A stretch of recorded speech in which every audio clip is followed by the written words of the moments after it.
Hello students, today we will learn the last illustration from the chapter Assessment of Individual.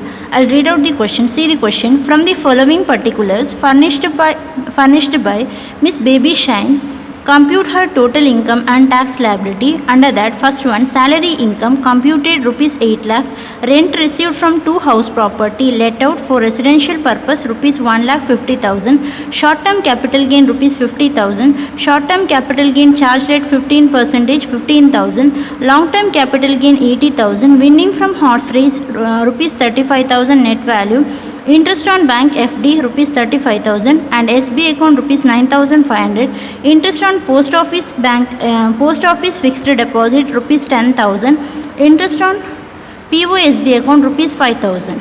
He made following payments under that: paid local tax on let out property rupees 5,000, paid rupees 5,000 towards interest on education loan, PPF rupees 80,000, LIC premium for self rupees 60,000 and minor daughter rupees 50,000 and contribution to national pension scheme rupees 80,000.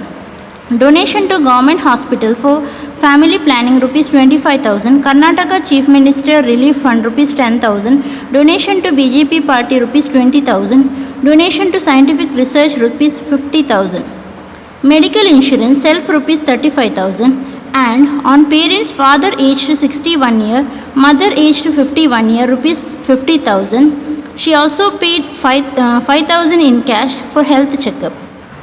Next, paid at 9% per annum interest on rupees 30 lakh borrowed from non-banking financial company for acquisition of residential property which was sanctioned on 31st March 2019. The stamp value of the house is rupees 45 lakh. Last one, paid interest at 10% per annum on the loan borrowed for purchase of electric vehicle which was sanctioned on March 2019 and disbursed on 1st May 2019. The amount of loan is rupees 20 lakh. So with this information we have to compute her total income as well as tax liability. See the question, I'll explain. Salary income computed value rupees 8 lakh. This one we have to take under the income from salary. Rent received from two house property let out for residential purpose. This one we have to take under house property. Short term capital gain charged at 15% 15,000. Long term capital gain 80,000. So these three we have to take under the head capital gain, and while taking tax liability we have to take short term capital gain which is charged at 15% as well as long term capital gain. We should not take this short term capital gain. Next one, winning from horse race 35,000 net value is given. So this one we have to take under the head income from other source. We have to gross up and we have to take. Then interest on bank FD is 35,000, SB account 9,500, interest on POFD account 10,000, interest on POSB account 5,000. So this is the income we have to take under the head income from other source, and here post office saving bank account is taxable in excess of rupees 3,500. And for this interest she can claim deductions, and here her age is not given, so we have to assume her age is below 60 year, and she can claim deduction under section 80 TTA, not TTB. She is not eligible to claim deduction under section 80 TTB, but she can claim deduction under section 80 TTA. So under TTA she can claim deduction for saving bank account and POSB account, that is 9,500 and POSB account, and that also maximum 10,000 she can claim deduction under section 80 TTA, and she is not eligible to claim deduction under section 80 TTB because here it is assumed her age is below 60 year. Means her father is aged 61 year. Here they have given her father is aged 61 year. So her age is, it is assumed that it is below 60 year.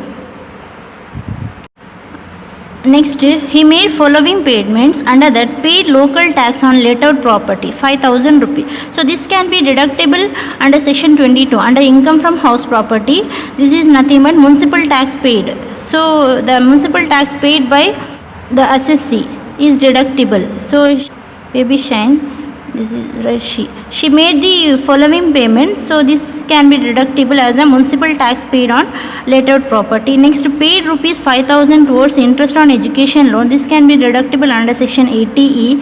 Then PPF rupees 80,000, LIC premium for self rupees 60,000, minor daughter rupees 50,000, and contribution to national pension scheme 80,000. So here she can claim deduction up to 1,50,000, that is PPF 80,000 plus 60,000 plus 50,000, total it exceeds 1,50,000, but she can claim only the deduction can be claimed up to 1,50,000.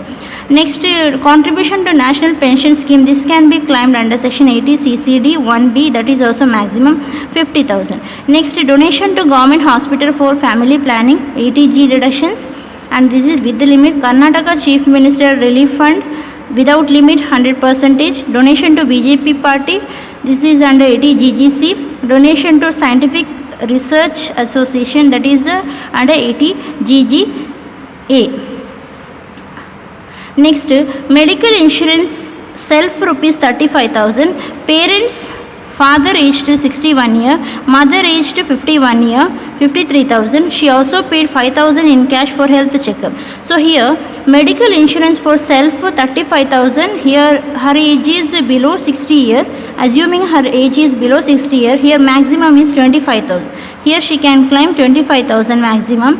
Then for parents aged 61 year, so maximum 50,000 can claim.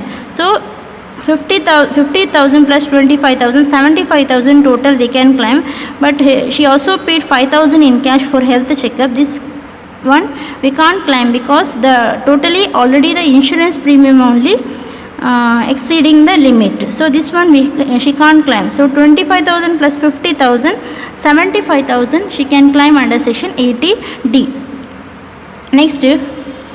Next, paid at 9% per annum interest on rupees 30 lakh borrowed from NBFC for acquisition of residential house property. If loan is borrowed from NBFC, reduction is not available under section 80 EEA, and the loan should be sanctioned in the previous year, that is from 1st April 2019 to 31st March 2020. The loan should be sanctioned from 1st April 2019 to 31st March 2020, but here loan is sanctioned on 31st March. 31st March means here it should be after April, so here the loan is sanctioned in the previous month, means she is not eligible to claim deduction. Condition not satisfies.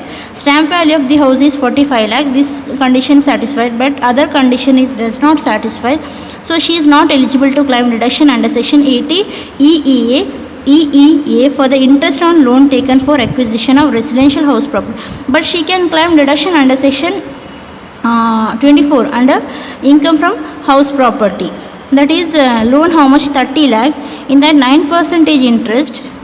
So 31st March, right, 31st March means from next month to year end, for full 12 months she is paying interest, so that is 30 lakh into 9%, full 2,70,000 come, maximum 2 lakh she can claim under section 24.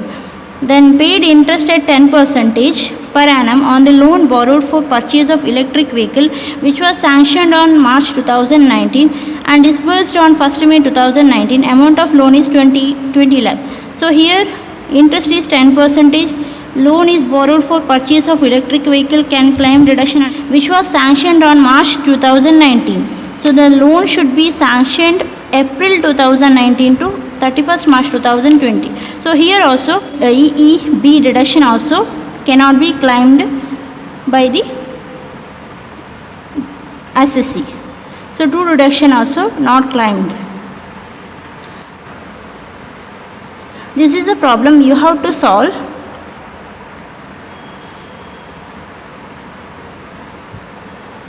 After so total deduction is 80 CCD 1B, 80 D, 80 E, 80 G, 80 GGA, 80 GGC and 80 TT. Only this much deductions. Try to solve.